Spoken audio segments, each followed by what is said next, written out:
bands.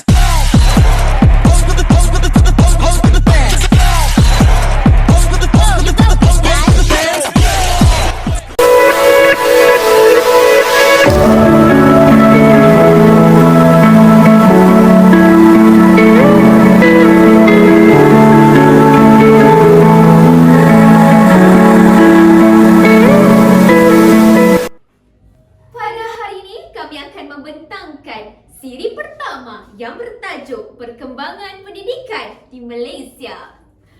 Iaitu perjalanan penuh dengan transformasi dari sebelum merdeka dan juga selepas merdeka. Setiap langkah membawa kita lebih dekat dengan sistem pendidikan yang kita nikmati hari ini.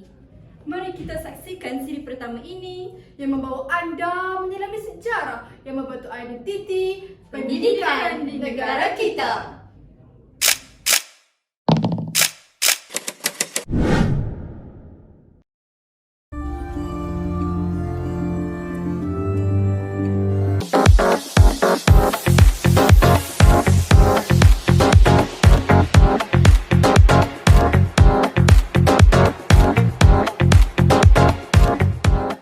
Hi guys, welcome back to YouTube channel Iza Atira.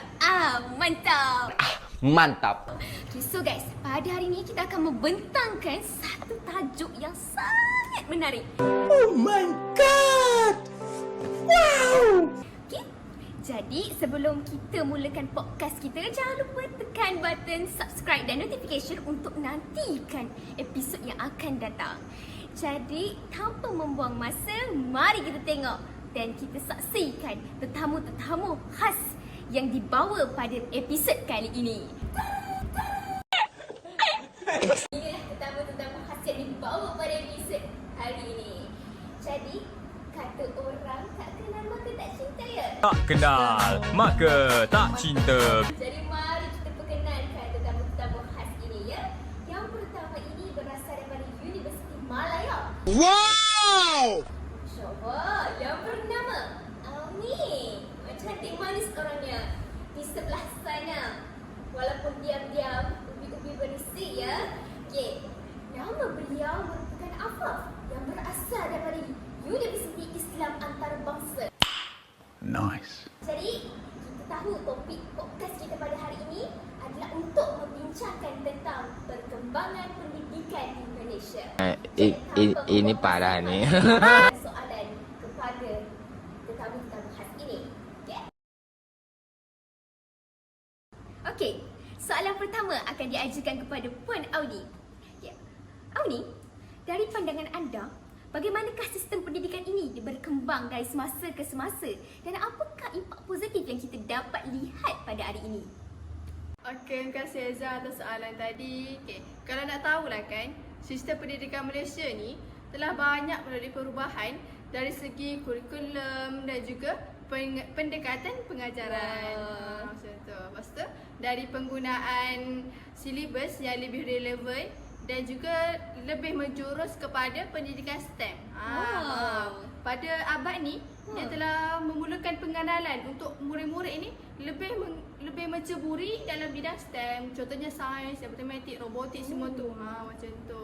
Betul tu. Okey, sekarang mari kita bercakap tentang generasi akan datang pula. Okey, Afaf, bagaimanakah anda melihat sistem pendidikan ni dia mempersiapkan pelajar untuk masa depan?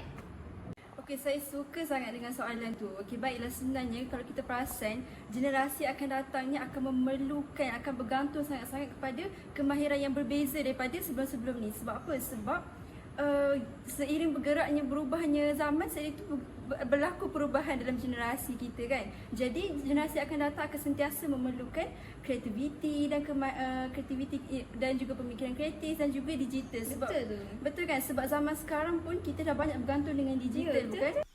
Betul. Wah, begitu mantap sekali ya pandangan yang telah diberikan. Pandangan tersebut memberi inspirasi kepada kita. Jadi mereka ni kita patut contohi. Bukan sahaja cantik menawan tapi bijak berkata-kata. Of beauty yang sebenar guys. Masya-Allah. Okey, jadi ini sahaja episod kita kali ini. Jangan lupa nantikan episod seterusnya. Saya akhiri dengan kalimah Assalamualaikum warahmatullahi wabarakatuh. Bye.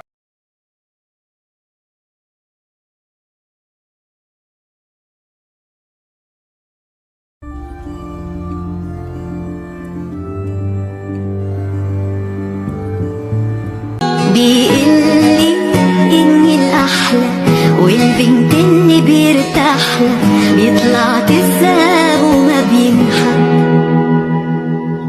لا بس هو منه مثلن كلن. لا محل جروحي من محلن وعيشني أحلى قصة حب.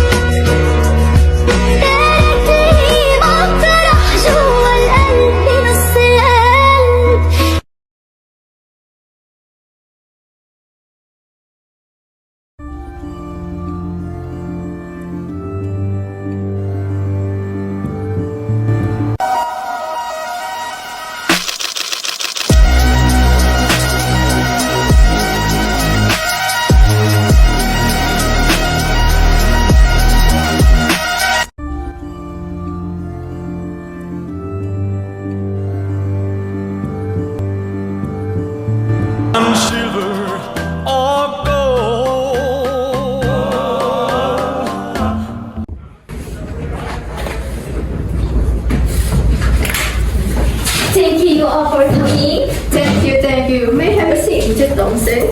Thank you. So this is paperwork that I made. Alright. Today we need to discuss the establishment of vertical school in the colonies. I believe it's essential for us to provide education in their languages. It will help improve literacy rates among the indigenous population, right? Yes, but how you manage the organization of it all? Setting up the school that cater to different communities requires careful planning. I understand, Mr. Brown. However, if you don't move forward with this school, we will risk further alienating the local communities. Exactly. By offering education in their languages, we can foster better relations and promote greater in the social stability. That makes sense. Then we should consider the regions that would benefit most and where the demand for local language education is the highest. Agree. Okay, so let's focus on starting for those areas and then expand the programs on the results. Education is important for maintaining our present here. Yes. So we need to proceed wisely. Okay? Okay. You agree with me? Agree. Agree? Oh my god! Wow!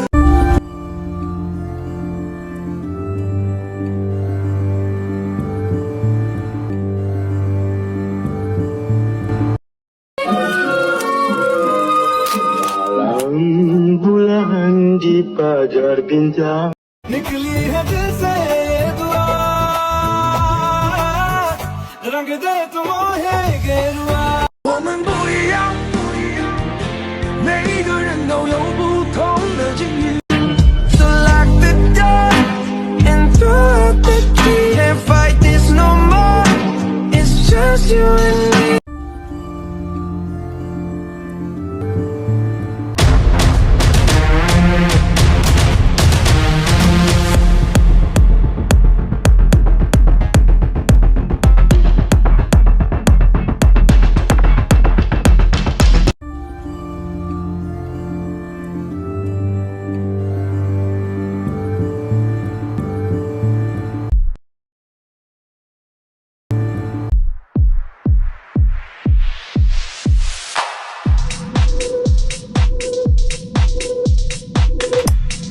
Hai korang perasan tak?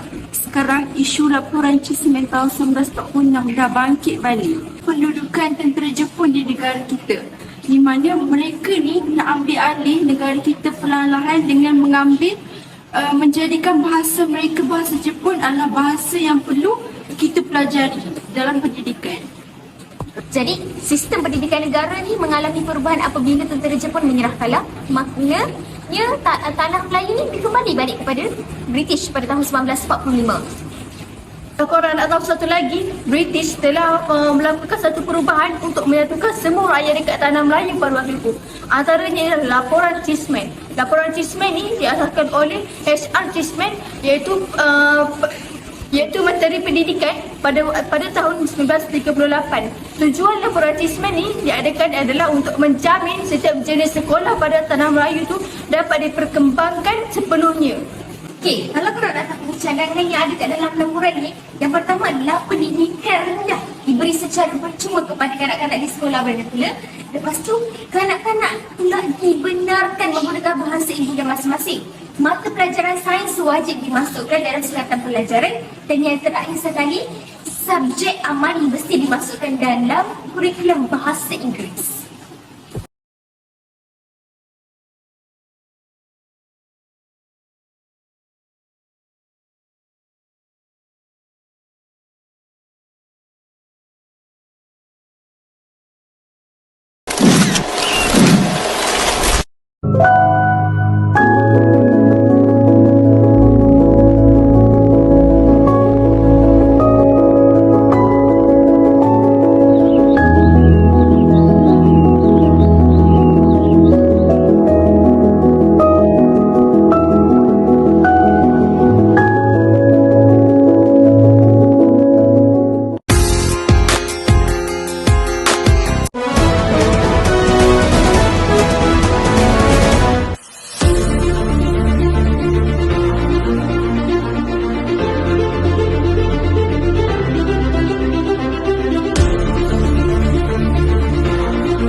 Hari ini kita akan membincangkan satu isu pendidikan negara yang menjadi perbualan hangat dalam kalangan rakyat, iaitu Laporan Barnes.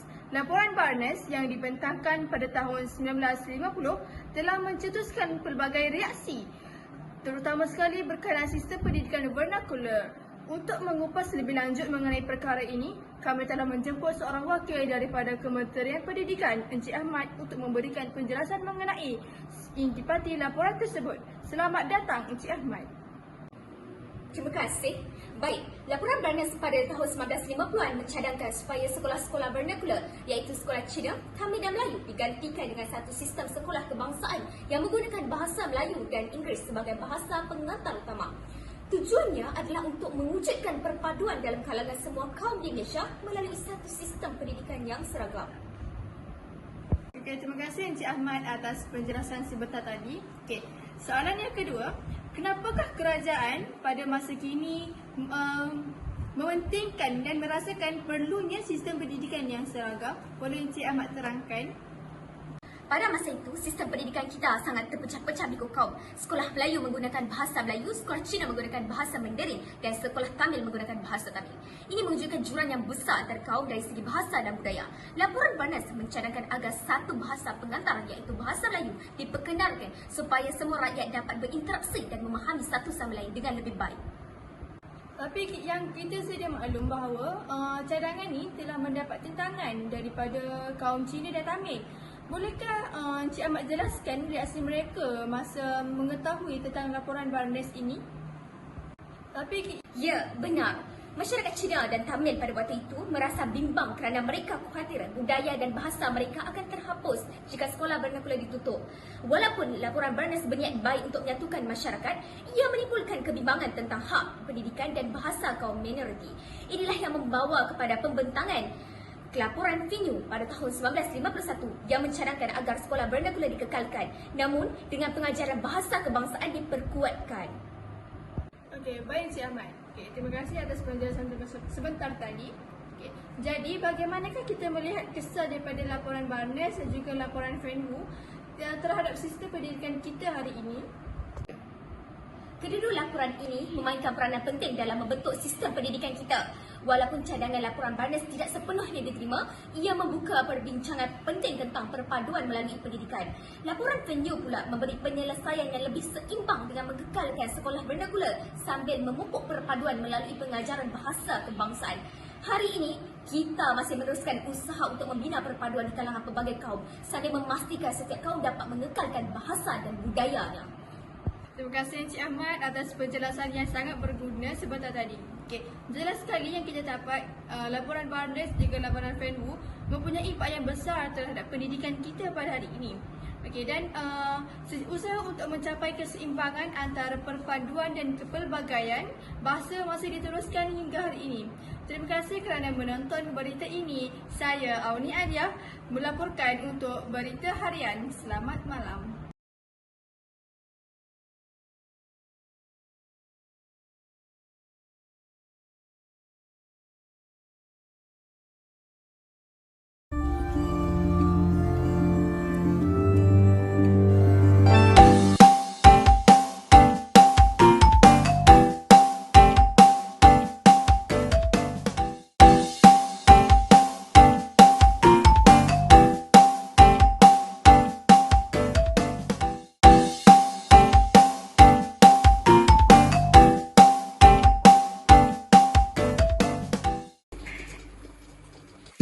Nina, Han dengar tak tadi?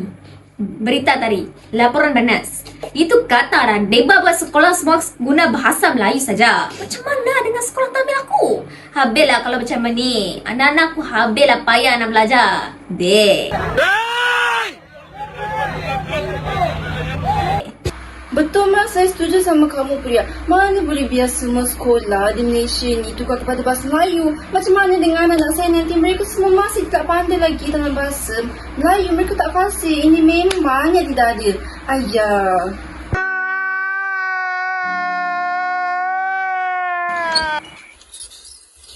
Salam sejahtera Priya, Lina. Saya dari Kementerian Pendidikan. Kami datang untuk mendengar pandangan masyarakat tentang laporan Barnes yang dipetangkan tadi. Adakah anda berdua ada pandangan atau kebimbangan untuk dikongsi? Salam sejahtera. Memang kami ada. Hampa kena fikir baliklah cadangan ni. Sekolah Tamil dengan sekolah Cina penting tuan anak kami. Mereka tak boleh belajar kalau tukar semua ke bahasa Melayu saja. Tak fikir ke macam tu? Mana nasib mereka? Get some help. Kami faham kebimbangan anda. Laporan Barnes mencadangkan perpaduan melalui satu bahasa pengantar iaitu bahasa Melayu. Matlamat utama adalah untuk menyatukan semua kaum di Malaysia di bawah satu sistem pendidikan yang seragam. Okay. Kalau macam tu, macam mana dengan anak saya di masa depan nanti? Sebab mereka memang tak boleh lagi. Memang sangat-sangat tak boleh cakap bahasa Melayu. Nanti macam mana mereka nak belajar? Saya memang tak setuju dengan cadangan ni.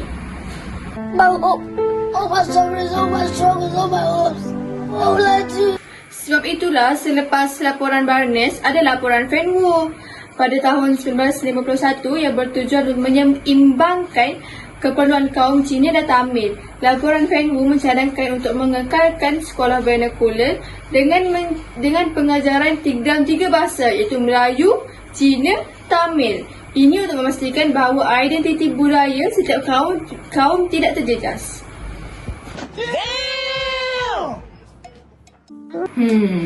Kalau macam tu, nampaklah sikit baik. Tapi, nak ajar 3 bahasa serentak, bolehkah? Aku takut budak-budak tu pening aja. Ini mesti ni berat.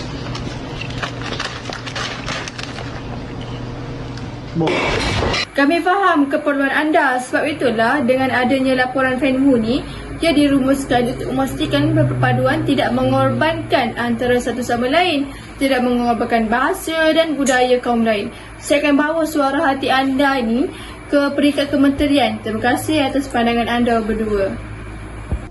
I'm proud of you, you know that. I hope you do. Hampa, tolong betul-betul lah ni. Jangan janji kosong saja. Kami nak tengok tindakan hampa nanti. Indek.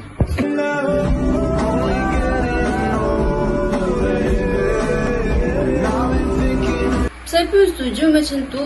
Tapi kalau nak ajar 3 bahasa sekaligus, nampak macam susah. Jadi, Saya macam tak setuju dengan perancangan ni, Ma. Ina, hang rasa depa betul ke? Aku rasa macam depa duk main janji-janji saja.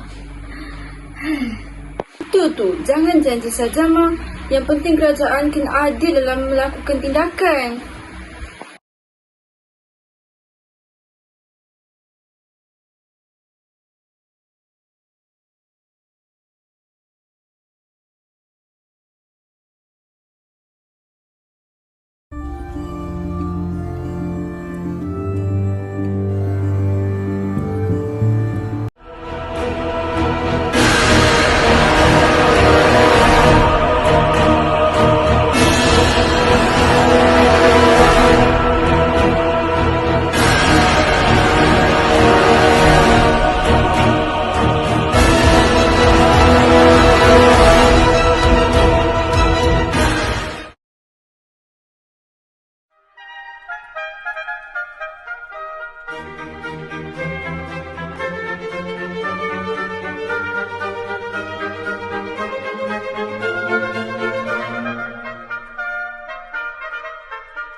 Mahkamah bersidang.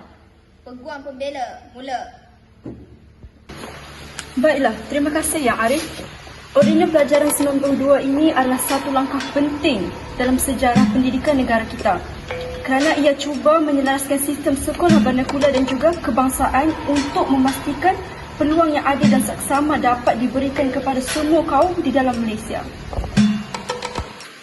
Objection! Ordinans ini mengacam identiti budaya sekolah bernakula dan juga menambah ketegangan.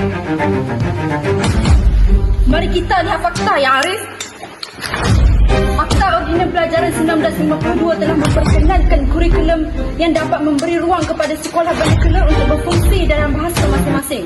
Ia adalah satu komponen yang bertujuan untuk menyatukan rakyat melalui pendidikan, bukan menghancurkan budaya. Ya, betul. Tapi sekolah Cina dan Tamil dipaksa berubah menyebabkan kebimbangan mereka tentang hilangnya identiti budaya mereka sudah timbul.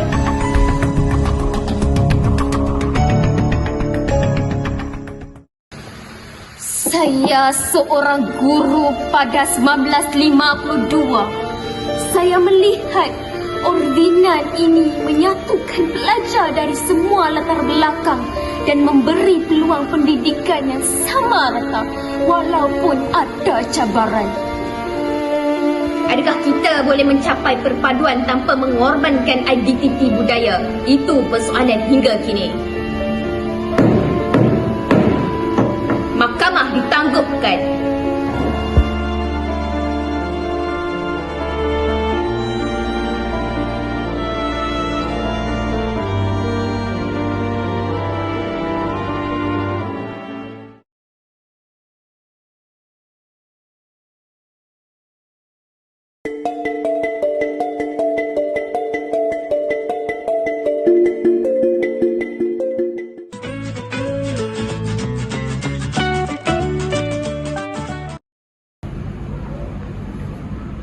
Korang, cuba tengok buku ni.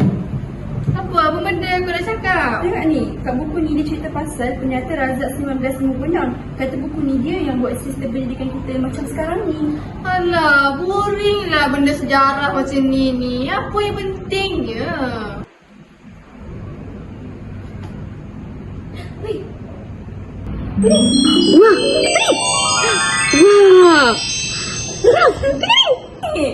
Wah, ni macam mesin masa ni. Korang jangan main-main dah dengan benda ni. Bahaya. Tak apalah, kita je. Alah, ya. Sabar ya.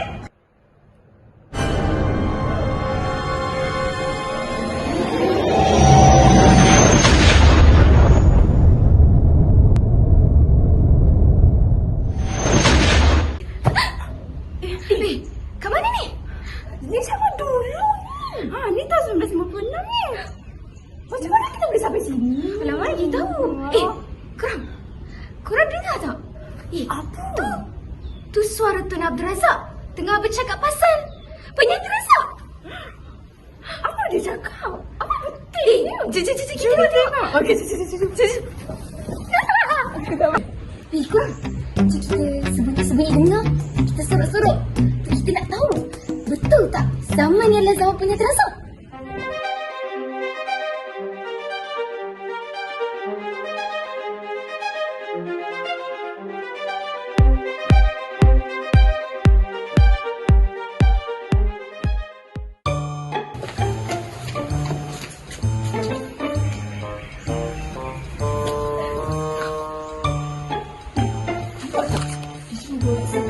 Seragam untuk jadikan bahasa sebagai bahasa pengantar. Ini bagus ni. Alah, betul-betul.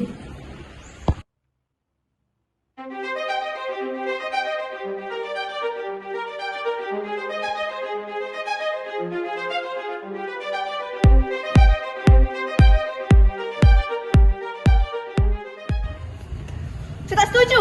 Orang takkan terima dah dengan pernyataan ni. Pernyataan yang tak percaya. Benda ni menyusahkan untuk kaum China dan India.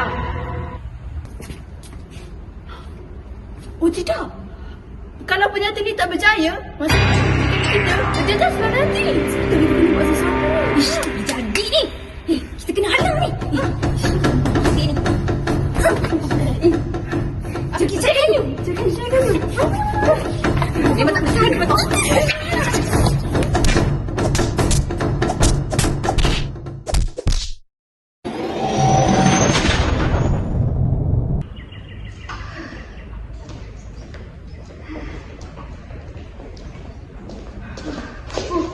Sebab kita berjaya halang tau. Kalau kita berjaya halang, pendidikan kita yang sekarang ni takkan jadi macam ni.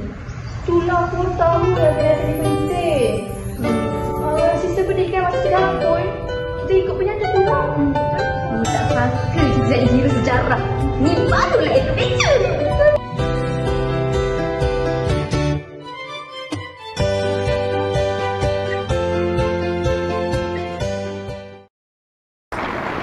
Merdeka! Merdeka! Merdeka! Merdeka! Merdeka! Merdeka! Merdeka!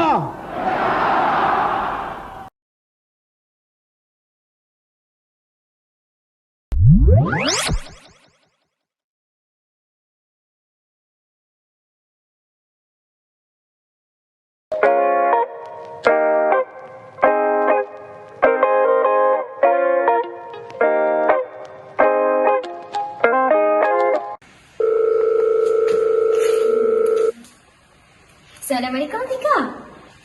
Jomlah teman cikgu pergi ke kedai kafe. Cikgu nak bincang tentang pernyataan Rahman Talib. Jomlah. Waalaikumsalam cikgu. Ada apa tu cikgu? Oh ya ke? Okey. Boleh. Nanti saya datang. Pelik je. Kenapa cikgu nak bincang pasal pernyataan Rahman Talib pula ni? Apa kaitan dengan aku ni?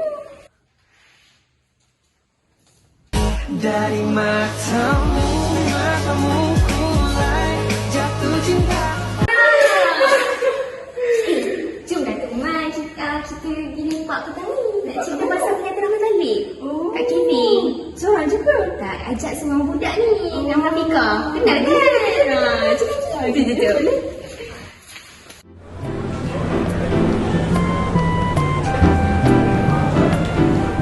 Assalamualaikum cikgu. Waalaikumsalam.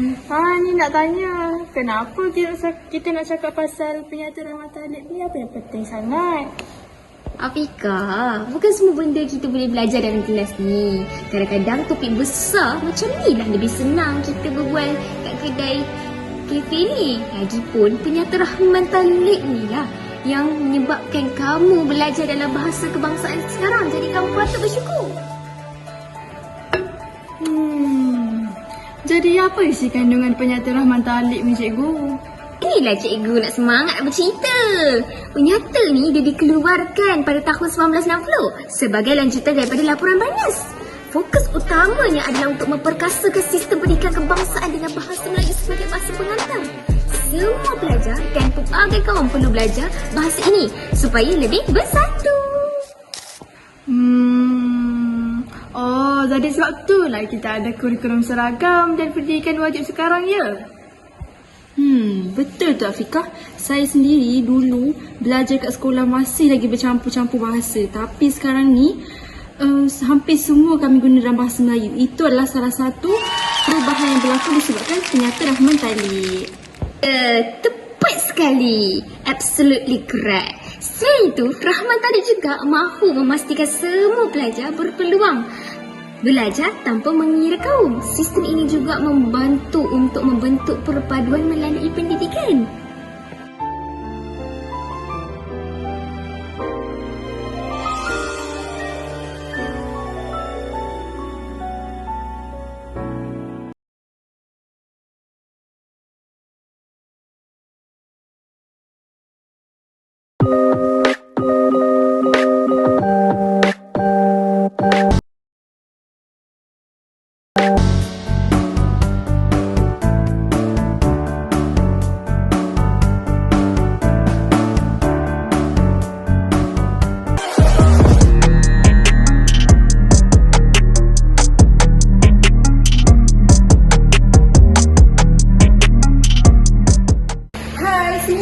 Di sini kita sediakan pameran Akta Pendidikan 1961. Ada 3 struktur pendidikan untuk sistem pendidikan yang ni. Iaitu yang pertama, pendidikan untuk sekolah rendah dan juga sekolah menengah. Macam kita zaman sekarang, kita daripada umur 7 tahun sehingga umur 12 tahun untuk sekolah rendah dan juga sekolah menengah daripada umur 13 sehingga umur 17 tahun. Okey, yang kedua, untuk struktur ni adalah sekolah kebangsaan dan sekolah jenis kebangsaan. Okey, untuk sekolah kebangsaan dia kena guna bahasa Melayu tau. Lepas tu untuk SJKC dengan SJKT pun kena guna bahasa Melayu juga. Kenapa dia buat macam tu? Sebab dia nak martabatkan bahasa Melayu. Dia tak nak bahasa Melayu ni hilang dekat tanah Melayu ni. Walaupun untuk perbezaan budaya. Macam tu. Okay, yang ketiga strukturnya adalah untuk pendidikan teknik dan vokasional. Yang ni kalau contohlah pelajar tu tak boleh nak komit dengan akademik, tak boleh nak belajar, dia macam kemahiran dia tu bukannya ke arah akademik, dia bolehlah masuk kepada sekolah kemahiran. Contohnya menjahit, apa lagi? Membaiki, macam-macam banyak lagi. Macam tu. Yeah, boy. That's it. Okay, untuk tujuan pula, kenapa ada akta pendidikan ni? Okey, baik. Sebenarnya kenapa ada Akta Pendidikan ni? Sebab tujuan utama dia adalah kita nak memartabatkan bahasa Melayu dan juga kita nak memastikan pendidikan di negara kita ni adalah seragam. Jadi kenapa kita nak memastikan pendidikan di negara kita ni seragam? Sebab kita nak tekankan perpaduan. Jadi kat negara kita ni banyak kaum, ada Cina, India, Melayu dan sebagainya. Jadi kita tak nak ada berlaku sebarang rasis. Kita nak satu perpaduan. Oh my god! Yang ketiga adalah isi kandungan Akta Pendidikan ni adalah yang pertama apa? Yang pertama sekali adalah menyediakan latihan kepada guru, pindaan perkembangan, kurikulum dan peperiksaan. Dan yang keempat, pengurusan dan pengawasan, penubuhan lembaga pengelola sekolah dan last sekali adalah bahasa pengantar. Okey, itu saja. Bye!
Apa? Nak jadi orang lah. ni keputusan kamu. Kamu nak cari apa? Nak kerja apa nanti masa depan? Kamu nak kerja apa ni Auni nanti masa depan kamu? Saya suka menjahit ke Ma? Macam Mak tahu saya suka menjahit. Lepas tu ada satu ni toko Amino de Baki tu. Dia buat sekolah KV yang dia kata tu, yang untuk kemahiran. Yang tu adalah bidangnya menjahit. Gajinya okey. Jadi saya macam nak join yang tu lah. Tak nak saya tu boleh pergi Adira Academy ni. Saya pergi KV tu je. Wow! Hai, kalau macam tu lah, suka hati kamu lah. Asalkan kamu ada masa depan, ada kerja nanti. Dah lah, Mak pergi dah dulu. Nanti orang fikir macam mana. Disgusting! Yalah, Mak pergi dulu. Siapalah yang buat college vocational ni. Untung dah nasib baiklah zaman sekarang ni ada. Bolehlah aku lari daripada akademik tu. Aku tak suka lah. Tidur lah dulu. Penat lah fikir masalah ni.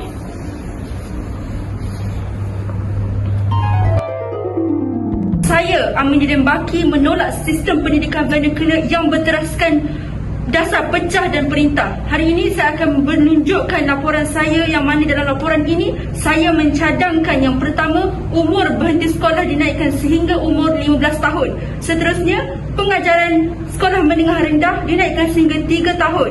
Kemudian, yang ketiga, kami akan menyediakan pelbagai peluang pekerjaan bagi mereka yang dah tamat pengajian. Yang keempat, dalam laporan ini kami akan menyediakan pelbagai jenis kursus supaya dapat menambahkan orang yang berkemahiran. Seterusnya, yang terakhir sekali, hari ini saya akan memperkenalkan sekolah teknik.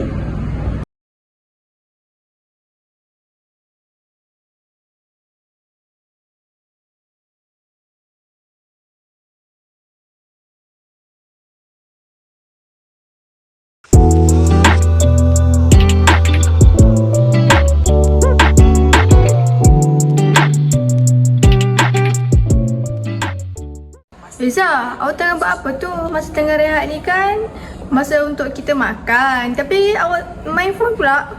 Lah, korang tak tahu ke? Kita tengah tengok laporan jawatan kuasa Kabinet 1979 ni. Oh my god! Wow!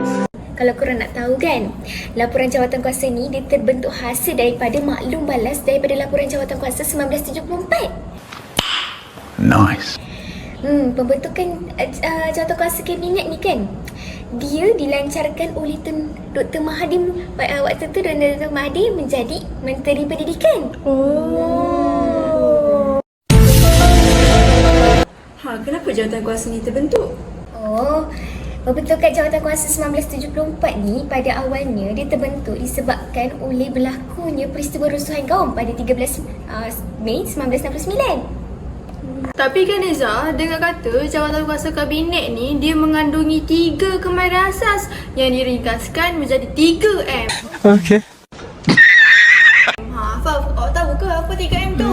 Memasak, menukul, menulis.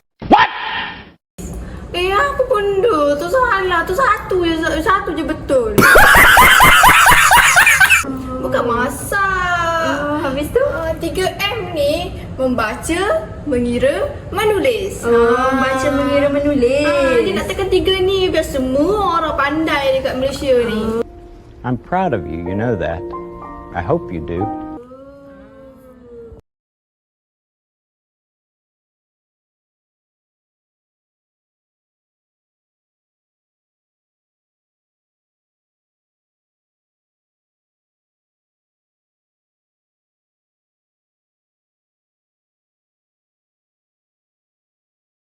Maksudnya sudah tentu.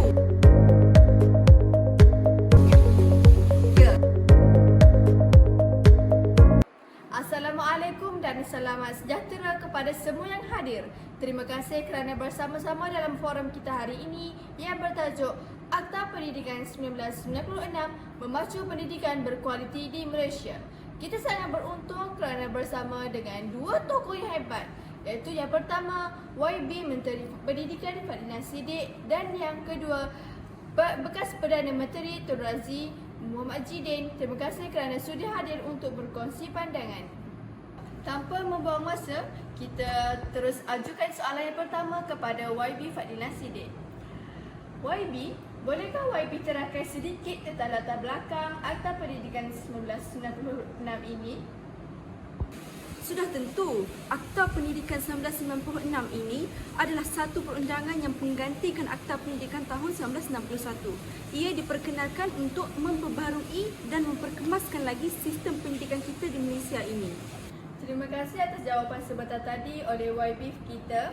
Okey, soalan yang kedua saya ingin ajukan kepada Tuan Razi pada hari ini, iaitu soalan saya, apakah perubahan besar yang kita boleh tengok perbandingan antara Akta Pendidikan 1961 dengan Akta Pendidikan 1996?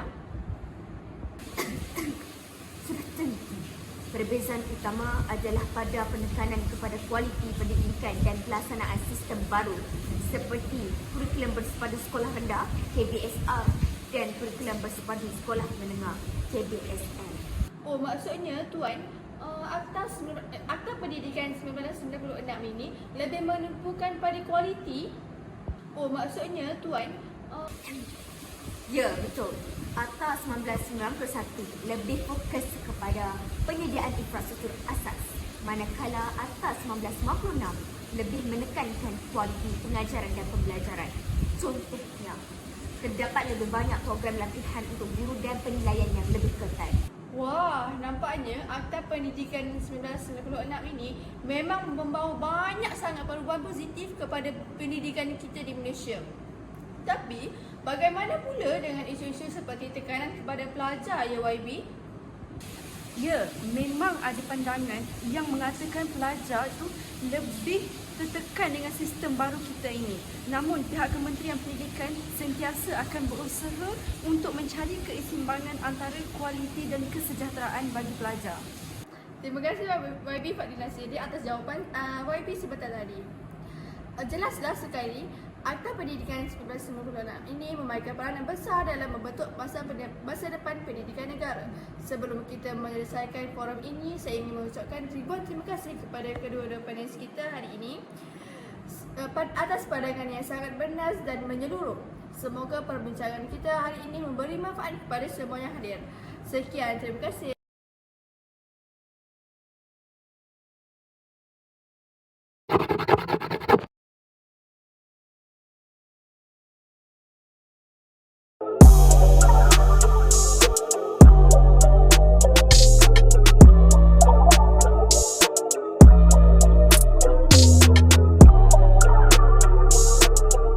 Perjuangan pihak-pihak yang mencadangkan supaya pendidikan teknik dan vokasional diperkenalkan telah memberi peluang kepada pelajar untuk menyalurkan kemahiran mengikut kecenderungan bidang. Bidang-bidang pendidikan lain seperti keusahawanan, sains dan teknologi turut diberi penekanan yang sama untuk melahirkan insan yang serba boleh, kreatif dan berdaya saing pada pelbagai peringkat. Implikasi yang kedua, perkembangan pendidikan menimbulkan kesedaran terhadap pentingnya penambahbaikan dalam pelaksanaannya. Amalan penambahbaikan pendidikan melalui inovasi dan penyelidikan perlu ditingkatkan dari semasa ke semasa untuk membentuk generasi yang kreatif, berfikiran positif, dinamik dan inovatif. Implikasi ketiga, pembentukan falsafah dalam sistem pendidikan hari ini. Kebanyakan falsafah pendidikan dirangka dengan matlamat yang jelas untuk dicapai. Hal ini adalah ekoran daripada perkembangan dalam pendidikan di Malaysia. Implikasi keempat, penyediaan kerangka reka bentuk kurikulum perlu mengambil kira kesepaduan dan keseimbangan aspek-aspek penting yang berkaitan dengan perpaduan pelbagai kaum di Malaysia. Elemen-elemen penting kemahiran perlu digabung jalinkan dan ilmu pengetahuan perlu diserapkan untuk melahirkan model insan yang seimbang dan harmonis. Implikasi terakhir, cadangan demi cadangan yang diusulkan mengikut perkembangan dalam pendidikan Malaysia telah melahirkan beberapa pandangan yang mendorong pihak Kementerian Pendidikan Malaysia menambahbaikkan kemudahan asas di sekolah-sekolah. Selain memastikan kelengkapan mencukupi, peralatan dan kemudahan perlu sesuai dengan aktiviti pembelajaran berpusatkan pelajar.